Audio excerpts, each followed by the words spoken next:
أعوذ بالله من الشيطان الرجيم. بسم الله الرحمن الرحيم.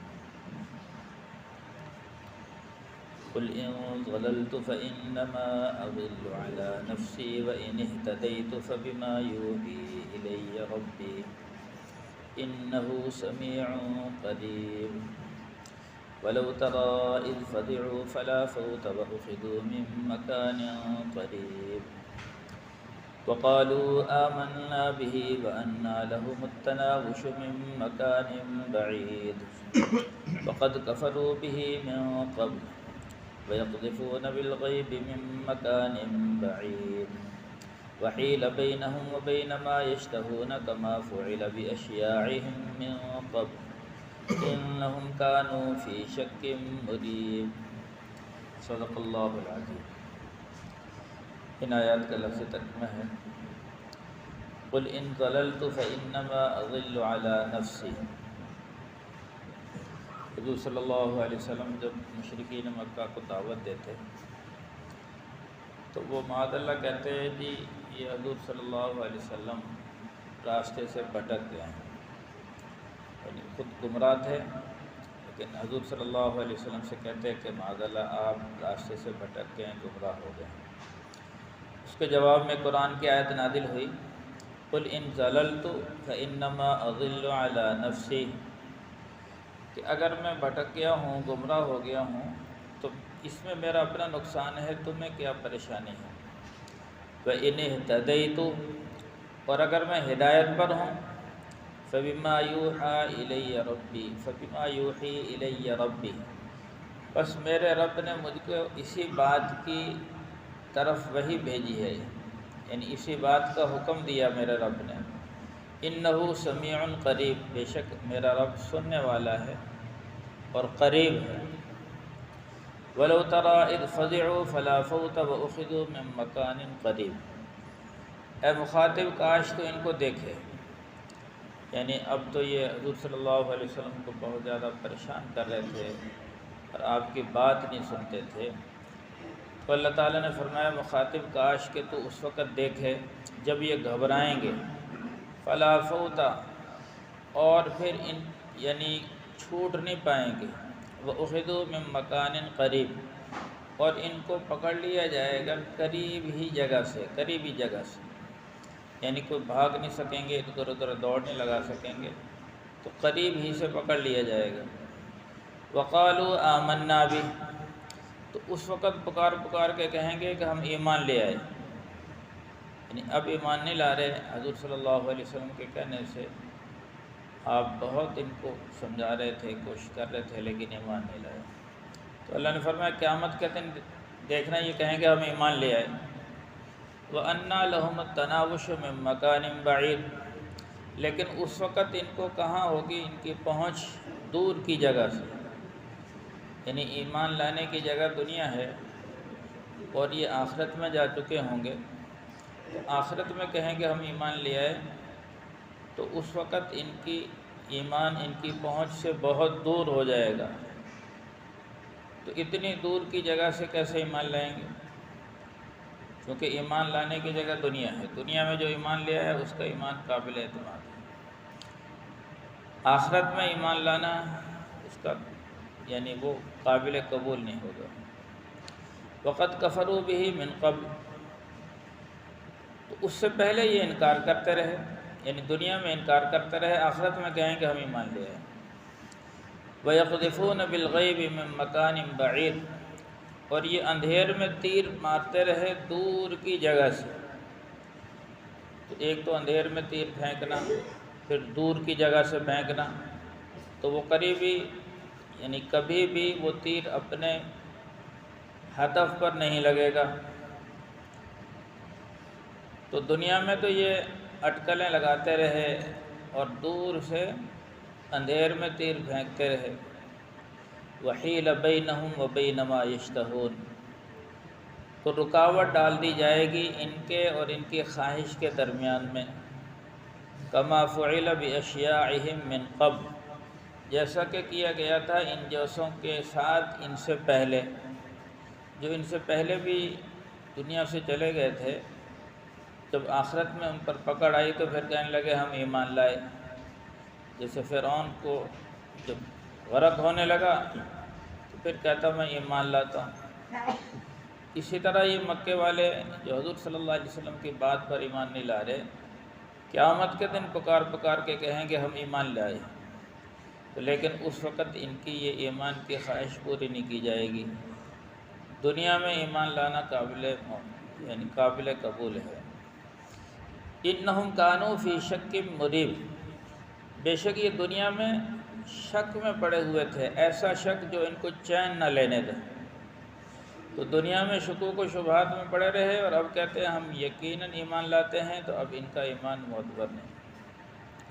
ان آیات کا لفظی ترجمہ ہے. پہلی آیت میں فرمایا قل ان ضللت فانما اضل علی نفسی، کہ یہ حضور صلی اللہ علیہ وسلم سے کہتے ہیں کہ یہ معاذ اللہ حضور صلی اللہ علیہ وسلم بھٹک گئے ہیں، راستہ انہوں نے چھوڑ دیا ہے، گمراہ ہو گئے معاذ اللہ، جو جس کے منہ میں آتا ہے وہ کہتا ہے. اور پھر وہ آپ کو مجبور کرتے کہتے نہیں، سیدھا راستہ یہ ہے کہ یہ بتوں کی پوجا کی جائے، باپ دادے کے دین پر چلے جائے. اور آپ علیہ السلام کو مجبور کرتے، آپ کے صحابہ کو مجبور کرتے. تو قرآن کی آیت نازل ہوئی، بھئی تم مجبور کیوں کرتے ہو؟ اگر ہم بھٹک گئے ہیں، یعنی غلط راستے پر چل پڑے ہیں تمہارے نزدیک، یعنی تمہارے خیال کے مطابق، تو اس میں ہمارا اپنا نقصان ہے، تمہارا کیا نقصان؟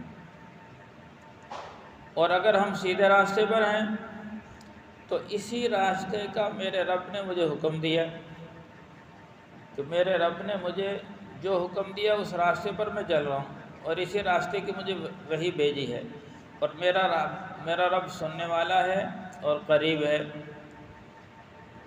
تو میں تو اسی راستے پر چلوں گا جس راستے کا میرے رب نے مجھے حکم دیا ہے، اس سے میں ہٹ نہیں سکتا. باقی تم مجھے گمراہ کہتے ہو، غلط کہتے ہو، وہ کہتے رہو. تو اگر غلط کہتے ہو تو اس میں میرا نقصان ہے، تمہارے نقصان نہیں، تمہیں کوئی تکلیف نہیں ہونی چاہیے میری ہدایت پر آنے سے. اور اگر ہدایت پر ہوں تو میں اس پر مطمئن ہوں، میرے رب نے مجھے اسی بات کا حکم دیا. باقی جو تم بات نہیں مان رہے، اکڑ رہے ہو اور مقابلہ کرتے ہو، پیچھے جیسے بات گزری کہتے ہیں نحن اکثر اموالا و اولادا، کہ ہمارے پاس مال بھی زیادہ ہے اور اولاد بھی زیادہ ہے، تو اس لیے ہم کامیاب ہیں. اور تو اس کے جواب میں فرمایا کامیاب تو وہ ہے جس نے اللہ کے حکم کو مانا، اللہ کے نبی کے طریقے پر زندگی گزاری، وہ کامیاب ہے. تو آج تم اللہ کے نبی سے مقابلہ کر رہے ہو، اور اللہ کے نبی پر معاذ اللہ ظلم و ستم بھی کرتے تھے، صحابہ پر ظلم و ستم کرتے اور مقابلہ کرتے، اور اپنے ذام میں کہتے بھئی ہم ہدایت پر ہیں، اور بڑی اکڑ دکھاتے، مقابلہ کرتے. اس کے جواب میں اللہ نے فرمایا کاش تو ان کو اس وقت دیکھے جب قیامت کے دن ان کی پکڑ آئے گی، تو پھر یہ چھوٹ نہیں پائیں گے. ادھر ادھر بھاگنے کی کوشش کریں گے لیکن بھاگنے کی کوئی ان کو جگہ نہیں ملے گی. وَلَوْ تَرَىٰ إِذْ فَزِعُوا فَلَا فَوْتَ وَأُخِذُوا مِن مَّكَانٍ قَرِيبٍ، کاش کہ تو یعنی آج یہ اتنی بدماشی دکھا رہے ہیں. معاذ اللہ مکے میں یہ ابو لہب، ابو جہل، یہ بڑے بڑے سردار مسلمانوں پر ظلم کرتے، حضرت بلال رضی اللہ عنہ کو مار رہے ہیں، کبھی حضرت عمار بن یاسر کو، کبھی حضرت سمیہ رضی اللہ عنہ کے ظالموں نے 2 ٹکڑے کر دیے، حضرت یاسر رضی اللہ عنہ کو شہید کر دیا، حضرت خباب رضی اللہ عنہ کو انگاروں پر لٹا دیا جاتا کہ ان کے انگاروں سے، ان کی خون اور چربی سے وہ انگارے بجھتے. ایک دفعہ حضرت عمر رضی اللہ تعالیٰ عنہ نے حضرت خباب سے پوچھا خباب اپنے ایمان لانے کی کوئی واقعہ تو سناؤ، کہ شروع میں ایمان لے آئے تھے. تو انہوں نے کہا کہ میری کمر دیکھ لو. تو انہوں نے اپنی کمر دکھلائی تو اس کمر میں گڑے پڑے ہوئے تھے، ہڈیاں نظر آ رہی تھی، سفید ہڈیاں، گوشت سب جلا ہوا تھا. تو حضرت عمر نے فرمایا کہ ایسی کمر تو میں نے آج تک دیکھی نہیں، یہ کیا ہوا؟ تو انہوں نے کہا میں ایک عورت کا غلام تھا، وہ عورت ظالم آگ جلاتی، آگ کے انگارے اور ان انگاروں پر مجھے لٹا دیا جاتا، یہاں تک کہ میرے خون اور چربی سے تو اس سے وہ انگارے بجھتے تھے۔ تو اتنا ظلم و ستم کیا گیا۔ تو اللہ تعالیٰ نے ایمان والوں کو اس زمانے ہی میں یہ آیات نازل ہوئی کہ آج یہ ظلم و ستم ڈھا رہے ہیں اور بدمعاشی دکھا رہے ہیں، تکبر اور غرور میں ہیں اور ایمان لانے کے لیے تیار نہیں، لیکن قیامت کے دن جب ان کے اوپر قیامت کی گھبراہٹ طاری ہوگی اور پھر ان کو یعنی ادھر ادھر بھاگنے کی کوشش کریں گے تو فلا فوت، کوئی بھاگنے کی جگہ نہیں ملے گی۔ وَأُخِذُوا مِن مَّكَانٍ قریب، اور ان کو قریبی جگہ سے پکڑ لیا جائے گا، فرشتے اسی وقت ان کو گرفتار کریں گے۔ پھر یہ پکاریں گے آمنا بہ، ہم ایمان لے آئے، حضور صلی اللہ علیہ وسلم پر ایمان لاتے ہیں، آخرت پر ایمان لاتے ہیں، قیامت پر ایمان لاتے ہیں۔ اب یہ سارے جن چیزوں کا دنیا میں ان سے کہا جاتا تھا ان سب پر کہتے ہیں اب ہم ایمان لاتے ہیں، ورنہ یہ موت کے بعد زندگی کو مارنے کے لیے تیار نہیں تھے، اور اسی طرح یعنی قیامت کو ماننے کے لیے تیار نہیں تھے، جنت جہنم کو ماننے کے لیے تیار نہیں تھے، قرآن کو ماننے کے لیے تیار نہیں تھے۔ تو اب کہیں گے ہم ایمان لاتے ہیں، تو اس وقت ان سے کہا جائے گا وَأَنَّىٰ لَهُمُ التَّنَاوُشُ مِن مَّكَانٍ بَعِيدٍ، اب دور کی جگہ سے کہاں ہے تمہاری پہنچ، کہ ایمان لانے کی جگہ دنیا، اور اب یہ پہنچ گئے آخرت میں، میدان محشر میں، تو وہ ایمان لانے کی جگہ تو بہت دور رہ گئی۔ تو اب دور کی جگہ سے ان کی ایمان کی پہنچ اب کہاں رہی ان کے لیے پہنچ، یعنی اب ایمان تک نہیں پہنچ سکتے، اب موقع گزر گیا، وقت گزر گیا، جگہ گزر گئی۔ تو ایمان لانے کی جگہ دنیا ہے، ایمان لانے کا موقع دنیا ہے، موت سے پہلے ہے، موت آ گئی تو پھر موقع ختم۔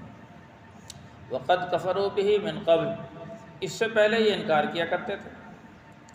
وَيَقْذِفُونَ بِالْغَيْبِ مِن مَّكَانٍ بَعِيدٍ، اور اندھیر میں تیر پھینکتے تھے دور کی جگہ سے، یعنی اٹکلیں لگاتے تھے اپنے، یعنی ان کے پاس کوئی یقینی مذہب نہیں تھا۔ دیکھو نا، اب جو ہمارے پاس دین اسلام ہے بالکل محفوظ ہے، ہر ایک چیز محفوظ، حضور صلی اللہ علیہ وسلم کا ایک حکم محفوظ، اور حضور صلی اللہ علیہ وسلم کا ایک طریقہ محفوظ، اللہ کا ہر حکم ہمارے پاس محفوظ ہے، قرآن پاک محفوظ، قرآن کا ایک لفظ محفوظ ہے۔ تو یہ اصل دین ہے جو محفوظ ہے۔ اب یہود و نصارہ کا جو دین ہے ان کے پاس وہ ان کی کتاب محفوظ نہ رہی، ان کا قرآن کا ان کی جو کتابیں نازل ہوئی تھی کوئی یعنی کتاب محفوظ نہ رہی، کیونکہ انہوں نے خود ہی اپنے خواہشات کے مطابق اس کو بدل ڈالا۔ اسی طرح آج بھی جنہوں نے جاہلیت والا دین اپنایا ہوا ہے ان کے پاس کوئی چیز محفوظ نہیں۔ مثال کے طور پر آج یہ جو شرک کرتے ہیں، اب ہندو ہیں تو اپنی مرضی کا انہوں نے دین بنائے ہوئے، اپنی مرضی سے بت تراشتے ہیں، پھر اپنی مرضی سے عبادت کرتے ہیں۔ اور کچھ ایسے لوگ ہیں مسلمانوں میں بھی جنہوں نے اپنی طرف سے بدعات گھڑ لی، جیسے اب یہ قبروں پہ جا کے لوگ پوجا کرتے ہیں، چڑھاوے چڑھاتے ہیں، اور غیر اللہ کے نام پہ دیگیں دے رہا ہے، اس کا نہ قرآن میں حکم ہے نہ حدیث میں حکم ہے، وہی زمانہ جاہلیت کی رسمیں اپنا لی۔ تو ان کا کوئی ثبوت نہیں ملتا۔ دین اسلام بالکل محفوظ ہے، اور جو دین اسلام سے ہٹ کر زندگی گزار رہے ہیں تو وہ اٹکلیں لگاتے ہیں، اپنی طرف سے اندازے لگاتے ہیں، اپنے مذہب اپنی خواہشات کے مطابق انہوں نے اپنے دین کو بنا لیا۔ تو ایسے ہی زمانہ جاہلیت میں انہوں نے مشرکین مکہ نے دین کو اپنی خواہشات کے مطابق بنایا ہوا تھا، اور اللہ تعالیٰ نے اس کو تشبیہ دی ہے کہ ان کا مذہب ایسا تھا جیسا کہ اندھا آدمی اندھیر میں دور کی جگہ سے تیر کا نشانہ لے۔ ایک تو اس کا اندھا پن ہے کہ وہ یعنی تیر پھینکتا ہے تو یقیناً اندھا آدمی اب نشانے پر تیر نہیں مار سکتا۔ پھر دوسرا یہ ہے کہ اندھیر میں تیر پھینکے۔ تیسرا یہ ہے کہ دور کی جگہ سے تیر پھینکے۔ قریب آدمی ہو تو وہ کچھ نہ کوئی نشانہ ٹھیک لگا سکتا ہے، لیکن اندھیر میں پھینکے وہ ہدف نظر نہیں آ رہا، اور اندھا آدمی ہے تو کیسے تیر بہدف ہوگا، تیر اپنے نشانے پر کیسے لگ سکتا ہے؟ تو ان کی مثال ایسی تھی کہ ان کے پاس کوئی یعنی حقیقت نہیں تھی، کوئی دین کا، یعنی صرف اپنی طرف سے باتیں گھڑی ہوئی تھی اور ان پر عمل پیرا ہو گیا۔ جبکہ جو دین اسلام آیا ہے اس کے مکمل ضابطہ ہے، مکمل اصول ہیں، ایک ایک چیز محفوظ ہے اور اللہ کی طرف سے نازل کی گئی ہے۔ تو یہی فرمایا کہ دنیا میں یہ انکار کرتے تھے اور اندھیر میں تیر چلاتے تھے دور کی جگہ سے، تو وہ کیسے تیر اپنے ہدف پر لگ سکتا تھا، کیسے یہ اصل مقصد تک پہنچ سکتے تھے؟ تو وہ ایمان کا تقاضا کریں گے، لیکن ایمان کو موقع ان کا گزر چکا ہوگا۔ پھر اللہ فرمائیں گے وَحِيلَ بَيْنَهُمْ وَبَيْنَ مَا يَشْتَهُونَ كَمَا فُعِلَ بِأَشْيَاعِهِمْ مِنْ قَبْلُ، تو رکاوٹ ڈال دی جائے گی ان کے درمیان اور جو خواہش کریں گے، جو ایمان کی خواہش کریں گے اس کے درمیان، جیسا کہ ان سے پہلے لوگوں کے درمیان میں ایسے ہی کیا گیا۔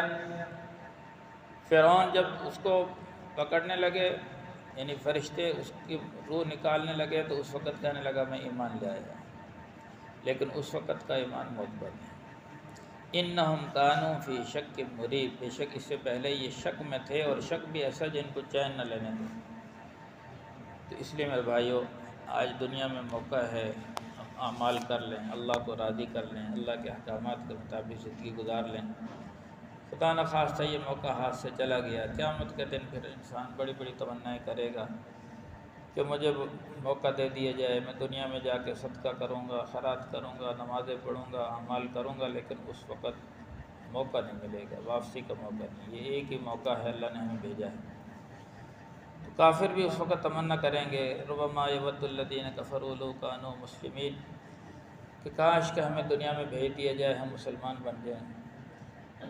تو سب یہ تمنا کریں گے، لیکن ایمان والے جو اپنی زندگی کو قیمتی بنا کے چلے گئے، ان کی خوشی کی انتہا نہیں رہے گی۔ وہ کہیں گے ھذا ما وعد الرحمن وصدق المرسلون، کہ یہ رحمان کا وعدہ تھا کہ اللہ کے سامنے قیامت کے دن کھڑے ہونا ہے، اللہ کے سامنے پیشی ہے، اور نبیوں نے سچ کہا۔